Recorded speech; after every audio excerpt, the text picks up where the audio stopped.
Welcome everyone. अब हम unit 7 से आगे कंटिन्यू करेंगे। यूनिट 8 और अगर टाइम अलो करेगा तो यूनिट 9 और 10 को भी इसी वीडियो में कवर कर देंगे। यूनिट 8 है वो है फंक्शंस 1 टू बी एग्जैक्ट, और यूनिट 9 है फंक्शन 2। देखते हैं इनको। पीवाईक्यू को अगर देखें तो फंक्शन की डेफिनेशन पूछी है, और उसके बाद call by value and call by reference में डिफरेंस पूछा है, इनकी डेफिनेशन पूछी है and so on. Call by value and reference, अगर किसी के पास टाइम नहीं है और आगे उसको जाना है तो ये देख लो, ये टेबल देख लो, टेबल का स्क्रीनशॉट ले लो, इसको लिख लो, इसको याद कर लो। चलो आगे, ये इन दोनों के एग्जाम्पल हैं। अब वापिस आते हैं, अच्छे से फंक्शन पढ़ते हैं। फंक्शन क्या है देखो,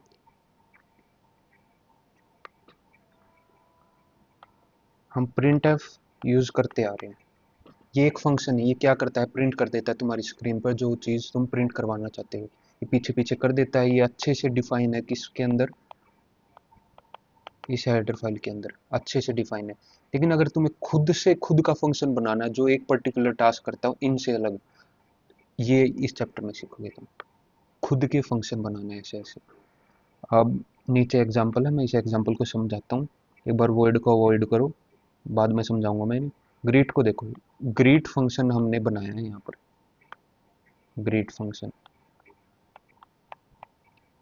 ये क्या करता है, प्रिंट करवाता है वेलकम टू सी प्रोग्रामिंग। अब यहाँ पर तो ये छोटा सा है, मेन के अंदर जब भी तुम ग्रीट लिखोगे ये ग्रीट वापस जाएगा यहाँ पर, ये दिखेगा ग्रीट का क्या मतलब। ग्रीट का मतलब है ये प्रिंट करवाना है, तो ये डायरेक्ट प्रिंट कर देगा वेलकम टू सी प्रोग्रामिंग। अब तुम देखोगे इतना छोटा सा है, ये इतना एक्स्ट्रा किया, तुम सीधा ही यहीं पे लिख देते print welcome to C programming. ये तब आसान है, तब छोटा कोड है। मान के चलो 50 पेज का कोड है, तब कैसे करोगे, हर पेज पर तुम्हें प्रिंट करवाना, ग्रीट करवाना है। तो तुम एक बार डिफाइन करो, इसको बड़ा भी तुम डिफाइन कर सकते हो, तो हमने छोटा सा डिफाइन किया। बड़ा कोई फंक्शन भी डिफाइन कर सकते हो, और फिर जब भी यूज़ करोगे इसका वही मतलब है, इसको वहाँ से कॉल कर, फर्स्ट में मेन से पहले हमें डिफाइन करते हैं और वहाँ से लेके आओ इसको और यूज़ करो। ये है फंक्शन। डेफिनेशन देख लेते हैं। Is a named block of code, ये ब्लॉक है कोड का और ये इसका नाम है। That perform a specific task and can be called when ever required. हमने यहाँ पर इसको कॉल किया है, ग्रीट यानी इसको बुलाया है। ऐसे ही किसी पेज पर कितनी बार भी तुम इसको बुला सकते हो, बस यही है। इसका फ़ायदा क्या है, रिपीटेशन की ज़रूरत नहीं, हर बार तुम्हें welcome to C programming print नहीं करवाना पड़ेगा। एक बार तुम ग्रीट लिखो, अपने आप प्रिंट हो जाएगा। नेक्स्ट प्रोग्राम सोर्टर बना देगा इसी तरह। अगर बड़ा प्रोग्राम है समझ जाओगे तुम। Program easier to understand, debugging easier, code easier. इनको देख लो, समझ आ गए, चले आगे। इसके 3 पार्ट है। एक बार तो हम डिक्लेयर करते हैं कि ऐड नाम का फंक्शन एग्जिस्ट है, कर रहा है, हम बना रहे हैं। फिर हम इसको अच्छे से डिफाइन करते हैं, ये कि करेगा क्या। ऐड है, इन दो चीज़ों को ऐड करेगा। मल्टीप्लाई है, दो वेरिएबल्स को मल्टीप्लाई करेगा। जो भी जैसा भी फंक्शन तुम्हें करवाना है, क्या प्रिंट करवाना है। फिर ये रिटर्न, ये भी मैं बताऊंगा अभी, रुको। यहाँ देखो, यहाँ पर इंटीजर है, पहले में वॉइड था, वो भी बताऊंगा। मेन से पहले हम ये डिक्लेयर करते हैं और मेन में हम इनको कॉल करते हैं, यानी यूज़ करते हैं। ऐड, अब यहाँ पर ऐड यूज़ हुआ, ये इसको कॉल है, ये जाएगा वापस, हाँ यहाँ डिक्लेयर है, फिर जाएगा यहाँ डेफिनेशन। ये है इसका मतलब। अब सीखते हैं इंट, वॉइड एंड रिटर्न का क्या मतलब है, बारी बारी से। पहले तो आते हैं मेन पर। हम स्टार्ट करते हैं इंट मेन से और एंड में लिखते हैं रिटर्न 0। रिटर्न 0 का मतलब मैंने पहले बताया था, मिशन कंप्लीटेड समझ के मानो इसको। ये अपने कंप्यूटर को बताता है कि हाँ प्रोग्राम एग्जीक्यूट हो गया, पूरी अच्छे से हो गया यार, कोई दिक्कत नहीं। तो इसका यही मतलब है। अगर ये इसकी बजाय रिटर्न 1 लिखा जाए तो मतलब कोई एरर है, इसका और कोई मतलब मत समझना। लेकिन जो ये रिटर्न है ना 10, ये डिफरेंट है। अब ये दो तरीके से स्टार्ट हो सकता था, इंट ऐड और इन वॉइड ऐड। अब इसका क्या मतलब है, देखो जब तुम घर बनाने जाओ तो तुम्हें अच्छे से पता है तुम कहाँ वॉशरूम बनाओगे, कहाँ किचन बनाओगे, क्या कहाँ पर क्या क्या बनाओगे। वैसे ही प्रोग्रामर को अच्छे से पता है कि उसे कहाँ पर कैसा फंक्शन यूज़ करवाना है। वो फंक्शन सिर्फ अपना टास्क करेगा या कुछ और भी करेगा। वैसे फंक्शन दो काम करेगा, एक अपना टास्क करेगा और एक अलग से कोई वैल्यू और लेके आएगा या नहीं लेके आएगा, वो वापस बस अपना टास्क कंप्लीट करके छोड़ देगा। एग्जाम्पल के लिए तुम बोलो जा लाइट जला के, वो जाए लाइट जलाए वापस नहीं आए, आ भी जाए तो कुछ लेके नहीं आए, लेकिन वो लाइट भी जला के आए और आते टाइम कुछ हाथ में ले भी आए। ये चीज़ है बस, ये वैल्यू लेके आता है तब तो हम इन लिखते हैं, यानी कुछ वैल्यू लेके आएगा यानी रिटर्न लेके आएगा। जो रिटर्न 10 था यहाँ पर आ जाएगा, फिर ऐड की जगह अब x इक्वल टू 10 हो जाएगा। लेकिन हमें ऐसी कोई वैल्यू नहीं लेके आनी, तो हम वॉइड यूज़ करते हैं। इसका मतलब इसके साथ रिटर्न जीरो या फिर नल वैल्यू, कोई वैल्यू नहीं लेके आनी, बस यही है। ज़्यादा इसमें मत सोचना, पूछा नहीं जाएगा, बस बता दूँ ताकि तुम कंफ्यूज ना हो।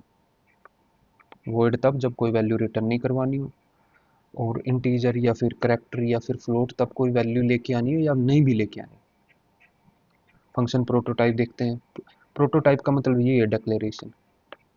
क्या ये डिक्लेरेशन ज़रूरी है, कहाँ पर करते हैं यही बताना है। तो मैंने बताया मेन से पहले करना है डिक्लेयर, क्योंकि जैसे ही तुम मेन में यूज़ करोगे ऐड, और कंपाइलर देखेगा ऐड फंक्शन है, तो इसको कंपाइलर को पता होना चाहिए तुमने ये फंक्शन एग्जिस्ट करता है, एटलीस्ट इसको ये पता होना चाहिए। कैसे डिफाइन, चाहे तुम लोगों ने डिफाइन नहीं किया हो, लेकिन एटलीस्ट इसको ये बताया हो कि हाँ ऐसे एग्जिस्ट करता है। ये देखो मेन है, मेन से पहले हमने बताया कि ऐड नाम का एक फंक्शन एग्जिस्ट करता है। डिफाइन हमने इसको लास्ट में किया कि क्या करेगा ये, बस यही चीज़ है, क्योंकि लाइन वाइज चलेगा कंपाइलर, ये देखेगा हाँ ऐड नाम का फंक्शन एग्जिस्ट करता है, फिर वो मेन पे आएगा, फिर इस पे जाएगा, फिर ये इस पे जाएगा। ये देखो ऐड आ गया। अगर वहाँ पर हम ऊपर डिफाइन ना करें तो इस पर ये एरर दिखा देगा, ये चीज़ है।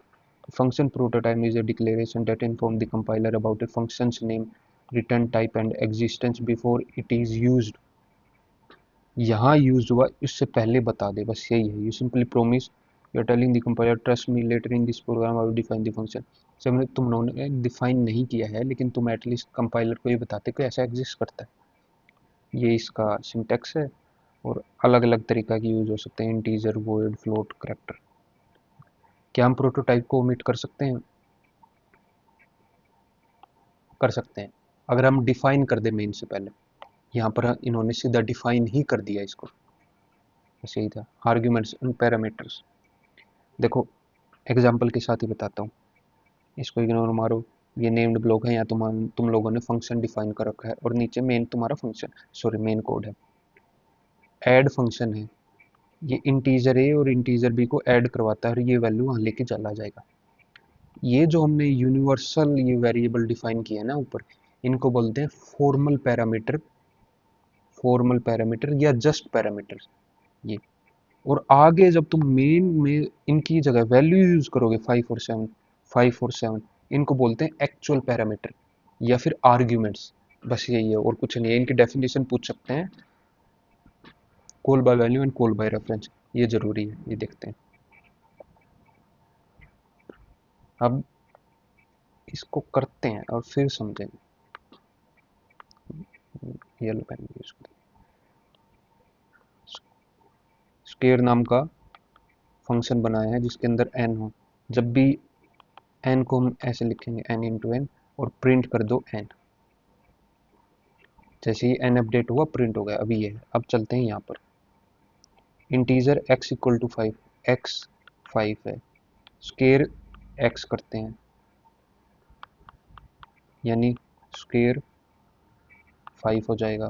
अब ये 5 ऊपर जाएगा, स्केयर इंटीजर 5 हो जाएगा, 5 यहाँ आएगा, 5 इंटू 5 25, जो n है वो हमारा हो जाएगा 25। Print D N, N print करना है फिर नेक्स्ट लाइन में जाना है तो प्रिंट कर देगा 25। यहाँ तक हो गया। अब वापिस आ जाता है ये यहाँ तक इंस्ट्रक्शन पूरी होगी। अब अगले इंस्ट्रक्शन पे जाते हैं, print F percentage D x. अब एक्स की वैल्यू प्रिंट करनी है। बताओ एक्स की वैल्यू क्या है? क्या एक्स की वैल्यू कहीं पे भी चेंज हुई? नहीं हुई, तो एक्स की वैल्यू आ जाएगी 5। नेक्स्ट लाइन में क्यों? क्योंकि ये देखो यहाँ पर नेक्स्ट लाइन में जाने के लिए हमें इंस्ट्रक्शंस मिलेगी, रिटर्न 0, ये कोड आएगा। अब तुमने एक चीज़ नोटिस की, हमारी x की वैल्यू चेंज ही नहीं हुई। जैसा प्रिंट होना था वैसा ही हुआ। ये है call by value. In call by value the value of the actual argument क्या था, ये x equal to 5 is copied into the formal parameter, ये कॉपी होके इधर गया फॉर्मल पैरामीटर में। Any changes made to the formal parameter, इसमें जितने भी चेंजेस किए यानी 5 से ये 25 हो गया, do not effect the original variable, x पे कोई इफेक्ट नहीं आ रहा, इसका ये मतलब है। पर हमें कोड में तो x पर आना चाहिए इफेक्ट, ऐसे भी चाहिए होता है, तो वो है कॉल बाय रेफरेंस। ये कॉल बाय वैल्यू का अपोजिट है। यहाँ पर हम वैल्यू ना भेज के x का एड्रेस भेज देते हैं। जैसे ही एड्रेस जाएगा यहाँ पर, तो एड्रेस यानी पैरामीटर लगेगा, पॉइंटर लगेगा, सॉरी पैरामीटर नहीं, एड पॉइंटर। अब वैल्यू चेंज हो जाएगी यहाँ पर। अब अगर तुम्हें x को प्रिंट करने के लिए बोलेगा तो x की वैल्यू 100 आ जाएगी। पहले x की वैल्यू 10 थी, पर अब 100 होगी। यही है बस कॉल बाय रेफरेंस। तो कॉल बाय वैल्यू में डिफरेंस, इनकी डेफिनेशन देख ली होगी, अच्छे से डिफरेंस देख ले। A copy of actual argument is pass to the function, actual argument जो यानी 5 था उसकी कॉपी ऊपर गई है। द एड्रेस ऑफ, अब एक्चुअल उसका एड्रेस गया है। Change made inside the function do not effect the original variable, N में जितने भी चेंजेस हुए वो एक्स को इफेक्ट नहीं करेगा, लेकिन यहाँ पर करेगा। डज नॉट यूज पॉइंटर्स, क्योंकि कॉपी गई है, वैल्यू की कॉपी गई है, तो पॉइंटर का कोई काम ही नहीं, लेकिन ये पॉइंटर यूज करेगा क्योंकि हमने एड्रेस भेजा है। Safer because the original can not be modified accidentally. ये तुम देख लेना यार, ये इनके एग्जाम्पल हैं, एक एग्जाम्पल है। यहाँ एंड लगेगा और यहाँ पर पॉइंटर्स यूज होंगे, बस ये डिफरेंस है इन दोनों में। हो गया। अरे इन फंक्शन वन, ये नहीं आते यार इनको सब। चलते हैं यूनिट 9 पर। यह है फंक्शंस 2। ये 3 दिख रहे हैं, तीनों से ही क्वेश्चन आते हैं। इससे शायद एक बार आया है, इससे शायद एक या दो बार आए हैं, और इससे भी एक या दो बार आया है। चलो चलते हैं। रिकर्सिव फंक्शंस, देखो फंक्शन हमने डिफाइन करना पिछले में सीख ही लिया है। अब मान के चल, अब इस एग्जाम्पल को देखते हैं। मेन पे आते हैं सीधा। मेन से स्टार्ट होता है हेलो फंक्शन। तो हेलो फंक्शन क्या कहता है, हम जाते हैं हेलो फंक्शन पे, देखते हैं क्या कहता है ये। हेलो फंक्शन कहता है कि प्रिंट हेलो और फिर नेक्स्ट लाइन में जाओ। प्रिंट हेलो करेगा, फिर नेक्स्ट लाइन में जाओ। अब आगे वाली इंस्ट्रक्शन, अगेन से हेलो फंक्शन आ गया। अब हेलो फंक्शन क्या करता है, देखते हैं क्या करता है। हेलो फंक्शन प्रिंट हेलो करता है, ये फिर प्रिंट करेगा। नेक्स्ट इंस्ट्रक्शन पे जाते हैं, फिर से हेलो फंक्शन आ गया। तो ये कंटिन्यूसली चलता रहेगा इनफाइनाइटली एंड सो ऑन, तो तुम्हारा फिर कंप्यूटर क्रैश हो जाएगा। ये है recursive function. A recursive function is a function that calls itself directly और इनडायरेक्टली। अनदर एग्जांपल है फैक्टोरियल। 5 फैक्टोरियल है, इसको तुम लिख सकते हो 5 4 3 2 1, पर इसको तुम ऐसे भी लिख सकते हो 5 इंटू 4 फैक्टोरियल, और 4 फैक्टोरियल को लिख सकते हो 4 इंटू 3 फैक्टोरियल। यानी फैक्टोरियल में भी एक छोटा और फैक्टोरियल आ गया और फिर और छोटा फैक्टोरियल आ गया। तो बार बार ये रिकर्सिव, इसको रिकर्सिव फंक्शन बोलते हैं। सेम ही फंक्शन बार बार आ रहा है। अब देखो ये चलता ही जाएगा चलता ही जाएगा, इसको कहीं तो स्टॉप करना पड़ेगा। उसके लिए बोलते हैं हम इसको base case. Stopping condition is called base case. इसको स्टॉप करने के लिए कोई कंडीशन बनाए उसको बोलते हैं बेस केस, वरना इनफाइनाइट रिकर्शन होकर। ये डेफिनेशन है और ये दो क्वेश्चन है, दो को क्वेश्चन को देख देखते हैं। Recursive function is a function that calls itself, it must contain a base case. Base case होना चाहिए to determine, sorry to terminate the recursion. बार बार ये चलता ही नहीं रह जाए इनफाइनेटली, उसके लिए बेस केस चाहिए, बस यही है। Explain the concept of recursion in programming with the help of an example. तुम ये भी दे सकते हो और तुम फैक्टोरियल का भी दे सकते हो। फैक्टोरियल एक्चुअली पे क्वेश्चन आया है जून 2024 में, ये है वो क्वेश्चन, ये है उसका सॉल्यूशन। सॉरी, तुम पहले रिकर्सिव फंक्शन डिफाइन कर देना क्या होता है क्या नहीं, ऐसे ये डेफिनेशन डाल के बेस केस बता देना बेस केस क्या होता है। अब इसको देखते हैं। ये हम फंक्शन डिफाइन करेंगे और यहाँ पर मेन है। अब देखते हैं मेन, प्रिंट करो फैक्टोरियल 100 तक का करवाना था हमें, 100 तक। ये फैक्टोरियल नाम का फंक्शन करो और फिर रिटर्न 0। अब फैक्टोरियल नाम का फंक्शन क्या करता है, factorial int n, I don't know why this long is written here।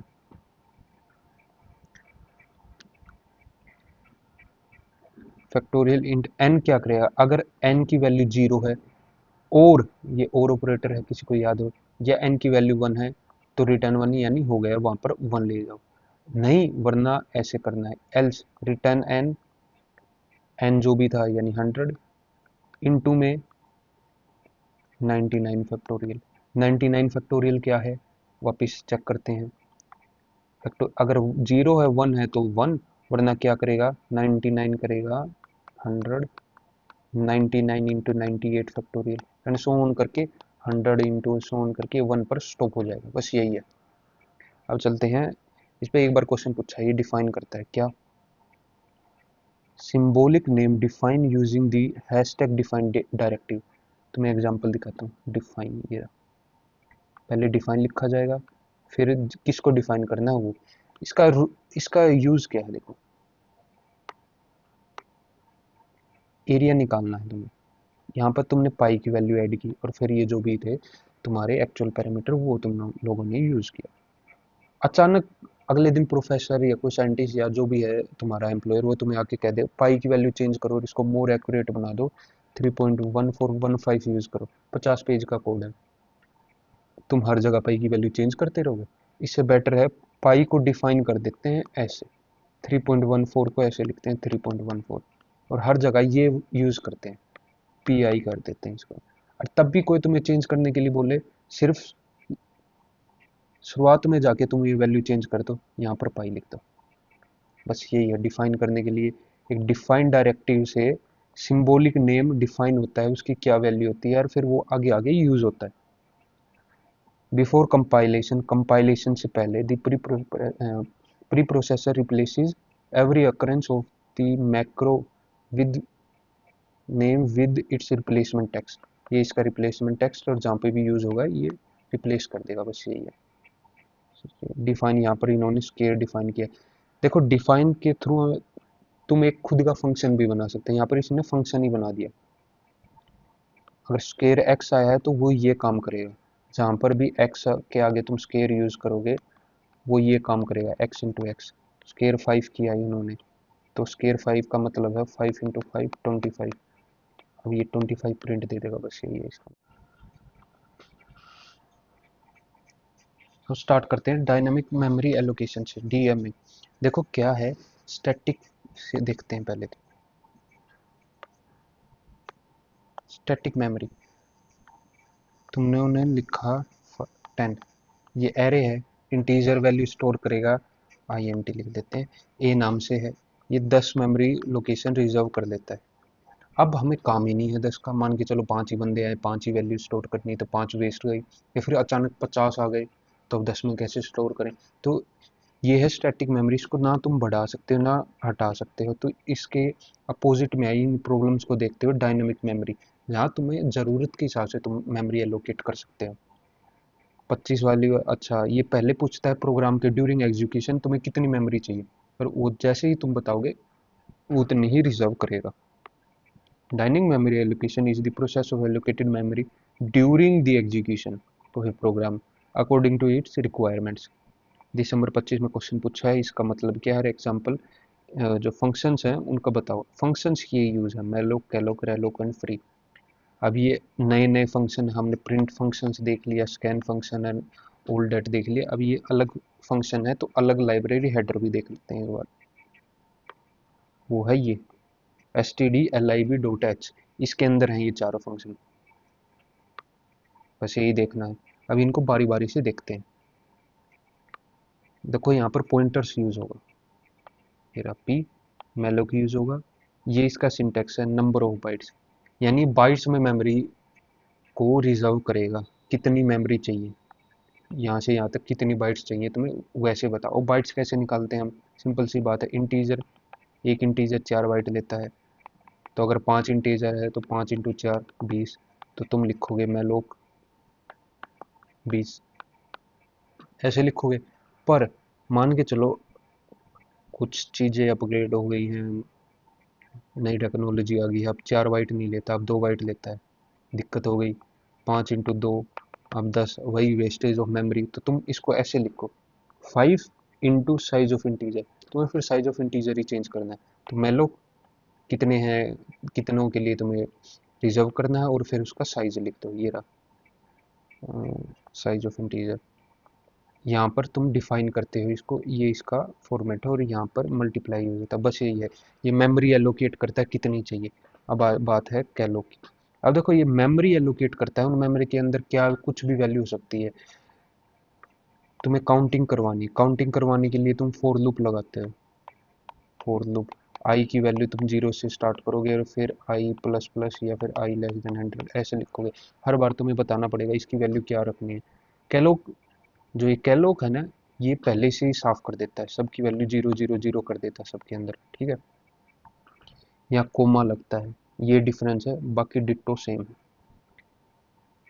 ये लगाया, मैलोक की जगह कैलोक कर दिया, मल्टीप्लाई की जगह कोमा कर दिया, सेम चीज़ है। अब इनकी डेफिनेशन देख लो। Dynamically allocates memory for an array of the elements and initialize all allocated memory locations to 0, return the address to the first allocated byte. ये जो जितनी भी तुमने मेमोरी एलोकेट की है, रिजर्व की है, इसका जो फर्स्ट का जो एड्रेस होगा ना, ये इस एड्रेस पे इसको डिफाइन कर देगा। अब मैलोक कैलोक में डिफरेंस पूछा जाता है, इसको याद कर लो। Allocates memory one argument, two arguments. Two arguments क्यों है, कोमा लगा के, एक तो आर्ग्यूमेंट ये हो गया, फॉर्मल आर्ग्यूमेंट, फॉर्मल पैरामीटर बोलते हैं जिसको हम, हर एक ये हो गया। अब यहाँ पर यूज है तो ये आर्ग्यूमेंट्स हैं ना कि पैरामीटर्स हैं। एक ये हो गया, एक ये हो गया। यहाँ पर मल्टीप्लाई में है तो ये पूरा एक ही है, तो सिंगल आर्ग्यूमेंट है। मेमोरी कंटेन गार्बेज वैल्यू बताया था, आइए हर बार तुम्हें 0 करना पड़ेगा, ये 0 करके देता है, slightly faster slightly slower. Reallocation, अब तुमने 10 वैल्यूज स्टोर करवाई थी, 10 रिजर्व करवाई थी, 50 बंदे आ गए, चलो ठीक है तुम 50 को इंक्रीज कर दो, लेकिन जगह ही नहीं है 50, तो इधर भी कुछ है, इधर भी कुछ है, तुम इसको एक्सपेंड ही नहीं कर सकते, तो कहीं और एम्प्टी ब्लॉक पड़ा हो मेमोरी का, वहाँ लेके जाएगा और दोबारा से चीज़ें असाइन करेगा। तो इसको बोलते हैं रीएलोकेट, रीएलोकेशन। ये कैसे लिखते हैं, ऐसे करेगा, P coma new size, it changes the size of previously allocated memory block. It may expand or shrink the allocated memory and return the address the resized memory block. देखते हैं P में लोग ने है ना 5 वैल्यूज थी, वही store की थी, सॉरी वही रिजर्व की थी, आगे हमने 10 करवानी है तो ऐसे करेंगे। अरे यहाँ पर पी डाला है क्योंकि मेलोक वाले को उठा के लेके जाना है, बस यही है। फ्री, जो भी तुमने मेमोरी एलोकेट की थी उसको फ्री कर दो बस, यानी मिटा दो। रिलीज डायनेमिकली एलोकेटेड में, इसका मिटाने का मतलब ये नहीं है कि तुम वेरिएबल ही उड़ा दो, वेरिएबल एग्जिस्ट करते हैं अभी भी। तुमने ये बनाया, ये बनाया, ये सब एग्जिस्ट करते हैं, बस इनमें अब कुछ वैल्यू नहीं है। That memory remain reserved until the program ends for or longer in some environment the wasted memory is called a memory leak। अगर हम अगर तुम इसको फ्री नहीं करते तो इसको मेमोरी लीक कहते हैं, क्योंकि ये रिजर्व रहती है, कुछ और काम आ नहीं रही है। बस यही था, तुम्हें क्या करना है, कैलोग मैलोग याद कर लो, फंक्शन की डेफिनेशन, डायनामिक मेमोरी एलोकेशन की डेफिनेशन, फंक्शन की डेफिनेशन और मैक्रोज की डेफिनेशन, बस यही है इस यूनिट से। यूनिट 9 भी हो गई, यूनिट 10 पे आते हैं। File structures, union and bitfield. Bitfield से क्वेश्चन नहीं आता, यूनियन से एक दो बार आए हैं और इनसे आते रहते हैं। चलो स्टार्ट करते हैं, बारी बारी से सारी चीज़ें देखेंगे। ये यूनिट स्टार्ट करने से पहले है ना स्ट्रिंग लाइब्रेरी देख लेते हैं, स्ट्रिंग डॉट एच। इसके अंदर जो फंक्शन हमने मैथ का देख लिया, मैथ डॉट एच, जिसके अंदर स्केयर था, सीलिंग फंक्शन था, हमने डॉट एच देख लिया, हमने std लाइव डॉट एच देख लिया। अब स्ट्रिंग डॉट एच देखते हैं और स्ट्रिंग के अंदर जो जो फंक्शन है वो देख लेते हैं। अब तक हम एरे थे ना वो ऐसे लिखते आ रहे थे, इंटीजर वाले। अगर करेक्टर वाले हो तो इनको हम स्ट्रिंग बोलेंगे, ठीक है। अब ये जो स्ट्रिंग्स हैं इनको ऐड करवाना हो, इनको इधर से इधर लेके जाना हो, तब आता है ये स्ट्रिंग डॉट एच वाला लाइब्रेरी। हमने यहाँ इसको ऐड किया, मेन है, करेक्टर है, नेम नाम है उसका, और ये है यानी 5 हैं इसके अंदर, 1 2 3 4 5, 5 मेमोरी है, इसमें आर है, इसमें एचयू है, करेक्टर है, और ये नेम नाम का एरे है। अब हमें ये जानना हो इसमें कितने करेक्टर, देखो ये राउंड में तो तुम गिन सकते हो 5 है, लेकिन लंबा भी हो सकता है, तो स्ट्रिंग में कितने करेक्टर्स हैं, तो उसके लिए यूज होता है ये str length, find the length of the string. जैसे ही तुमने स्टर लेंथ लगाया और नेम लगाया, तो इसमें राउंड में कितने था 5, ये आंसर दे देगा 5, इसलिए परसेंटेज डी यूज हुआ, क्योंकि इंटीजर 5 ले देगा। स्टर कॉपी, अच्छा एक स्ट्रिंग को दूसरे स्ट्रिंग में कॉपी करवाना, एक खाली पड़ा है दूसरे में कुछ है तो दूसरे में प्रिंट करवाना। नेम नाम का है, नेम वन नाम का है, सॉरी, एरे है जिसके अंदर राहुल है। दूसरा नेम टू नाम का है जिसमें 20 मेमोरी लोकेशंस खाली पड़ी है। क्या करना है, राहुल को उठा के इसमें प्रिंट करवाना है, कॉपी करवाना है, तो इसके लिखता है स्टर कॉपी, नेम टू और नेम वन ऐसे लिखते हैं, नेम टू में कॉपी करो नेम वन वाला। प्रिंट करवाना हो तो ये लगता है परसेंटेज एस स्ट्रिंग के लिए, नेम टू प्रिंट करवाना है तो नेम टू में कॉपी हो चुका था नेम वन, तो राहुल लिखा जाएगा RAHUL, बस यही है। स्टर्न कंपेयर, कंपेयर करना हो, कंपेयर कंपैरिजन में तो ये आंसर आता है यस नो एंड सोल। ए में राहुल है, बी में है, क्या ये दोनों इक्वल हैं, कंपेयर करते हैं। प्रिंट इफ लगा के स्ट्रिंग्स आर इक्वल, अगर इक्वल आ रही है वैल्यू तो, एल्स नॉट इक्वल, यही है। स्टर कैट, देखो एक वर्ड होता है concatenate, I guess if spelling is not right, sorry wrong, इसका मतलब होता है ज्वाइन करवाना, तो स्टर्न कैट का मतलब भी है ज्वाइन करवाना। एक में हेलो था दूसरे में बी था, इन दोनों को ज्वाइन करवा के इन दोनों को प्रिंट करवा दिया तो हेलो वर्ड लिखा आएगा, हेलो वर्ड, बस यही है और कुछ नहीं। फाइल पे आते हैं, ये इंपॉर्टेंट है, देखो तुम अपना बैंक बैलेंस चेक कर रहे हो, वहाँ पर बैंक बैलेंस लिखा रहा है, तुम अगले दिन, अब तुम्हारा प्रोग्राम एग्जीक्यूट हो गया, मेमोरी साफ हो गई, जीरो हो गया, अब अगले दिन तुम दोबारा चेक करो तो वहाँ क्या जीरो लिखाएगा, वहाँ तुम्हारा फिर भी बैंक बैलेंस लिखाएगा ना।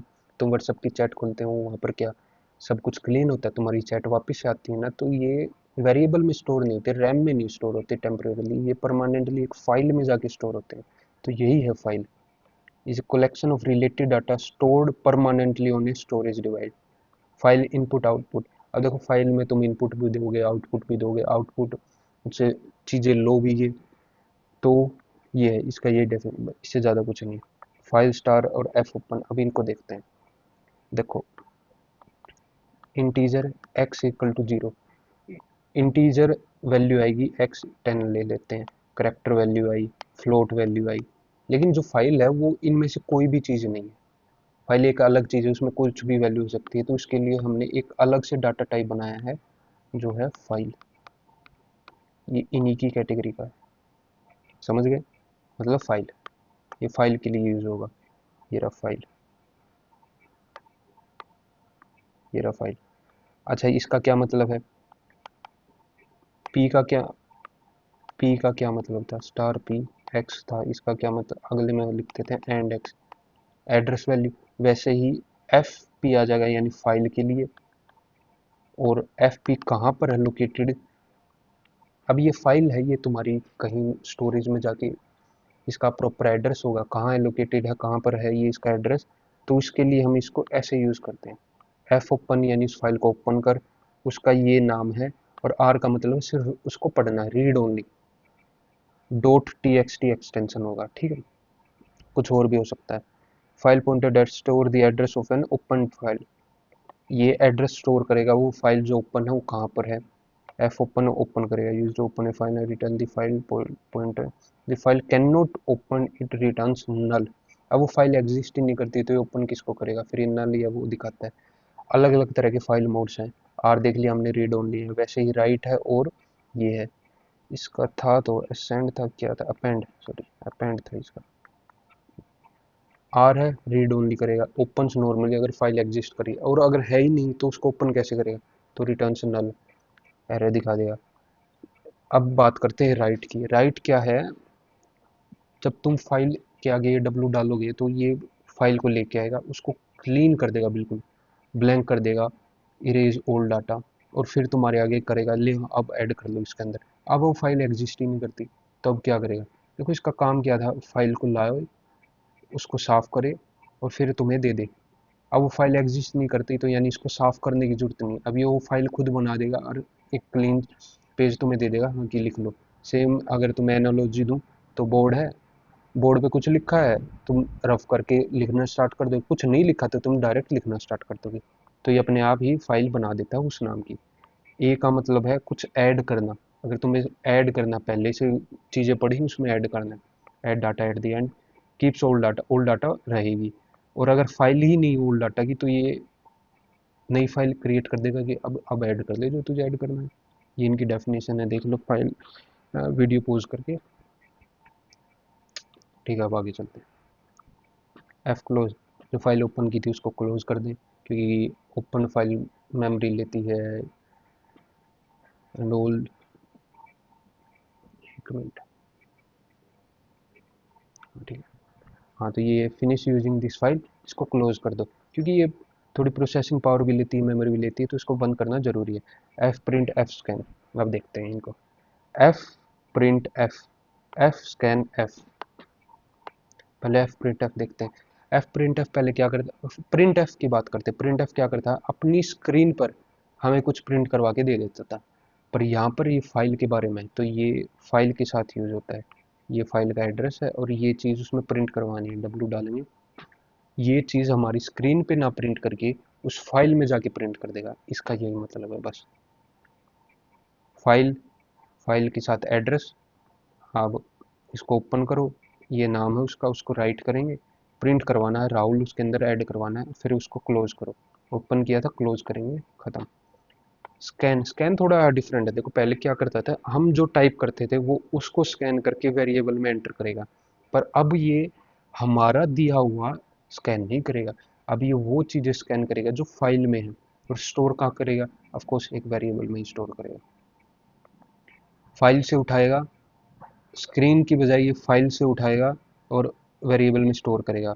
प्रिंट में स्क्रीन पे देने की जगह ये फाइल में प्रिंट कर देगा, ये डिफरेंस है। ये सेम है, ओपन करेगा फाइल, एफ स्कैन, फाइल को ही स्कैन कर और वहाँ से एंड एक्स में स्टोर कर दे ले जाके इंटीजर वैल्यू, और फिर एक्स को जो वेरिएबल है उसको प्रिंट करवा दे, फिर फाइल को क्लोज कर दे और स्टार्ट, चलो आगे। यही है इसका मतलब स्ट्रक्चर्स। अब देखते हैं, यूनिट 8 में हमने सीखा अपना खुद का फंक्शन बनाना, राइट। अब हम सीखेंगे खुद का डाटा टाइप बनाना, बारी बारी से देखते हैं इसको। Structure is a user defined data type that groups variable of different data type under a single name। अच्छा, ये कहना क्या चाहता है, देखो एक स्टूडेंट है, सॉरी, एक स्टूडेंट है, उसका तुम नेम भी लिखोगे जो कि है करेक्टर, तुम उसकी एज भी लिखोगे जो कि है इंटीजर, और तुम उसके मार्क्स लिखोगे, अगर वो डेसिमल्स में भी हैं तो वो है फ्लोट। ये तीन तरह की डाटा टाइप एक ही बच्चे के लिए, इसको ऐसे लिखोगे।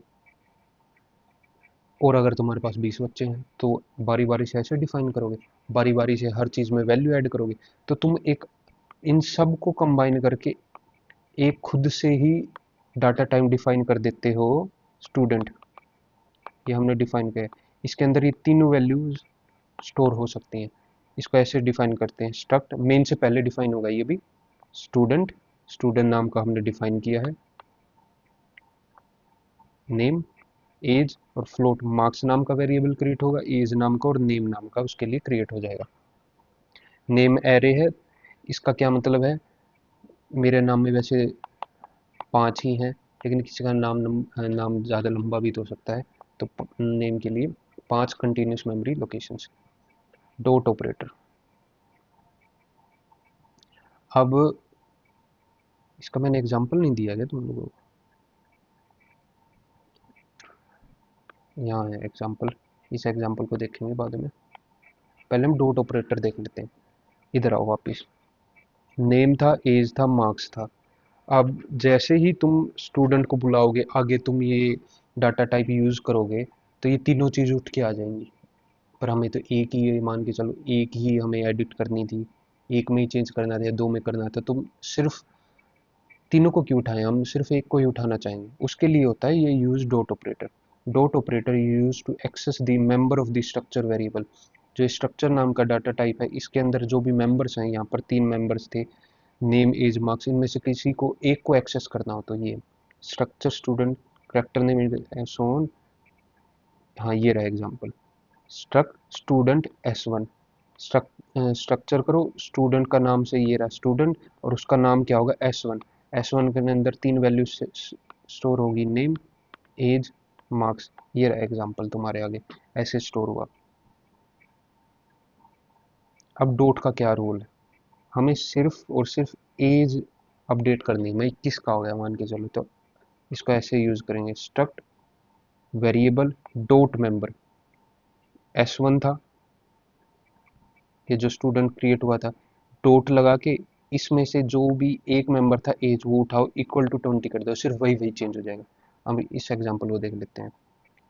यहाँ तक तो हो गया। स्ट्रिंग एच क्यों यूज़ हुआ, क्योंकि नाम में स्ट्रिंग है ना, ये रहा नाम, ये स्ट्रिंग है तो स्ट्रिंग एच यूज़ हुआ। स्टूडियो एच ये क्यों यूज़ हुआ, क्योंकि प्रिंट एफ है एंड सो ऑन। एक स्टूडेंट नाम का बनाना है जिसके अंदर ये 3 चीज़ें होंगी। अब स्टार्ट करते हैं मेन स्ट्रक्ट स्टूडेंट S1 बनाओ। अब S1 S1 के अंदर क्या जाएंगी 3 चीज़ें,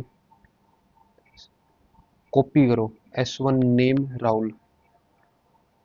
स्टार कॉपी के लिए स्ट्रिंग भी लगेगा, स्ट्रिंग डॉट एच।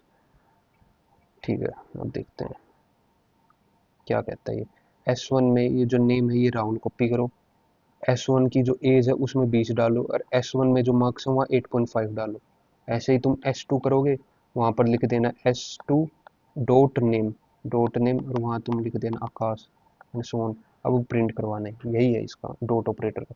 ये डॉट ऑपरेटर मैंने तुम्हें इसलिए सिखाया क्योंकि उससे क्वेश्चन नहीं आते, पर यूनियन से क्वेश्चन आते हैं, और यूनियन सीखने के लिए तुम्हें वो सीखना पड़ेगा। देखो यूनियन देखते हैं।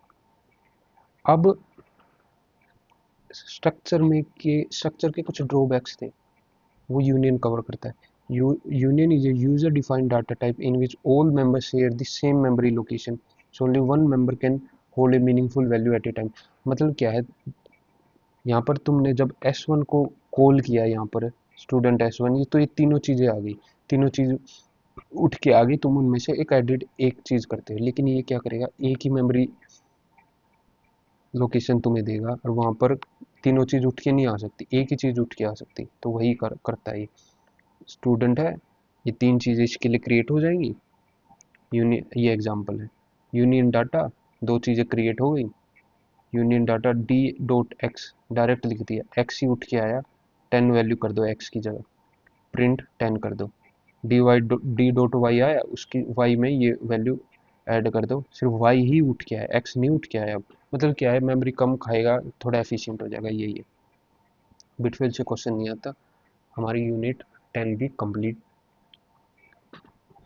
आज के लिए इतना ही। ब्लॉक जो थर्ड है वो आगे वाली वीडियो में स्टार्ट करेंगे।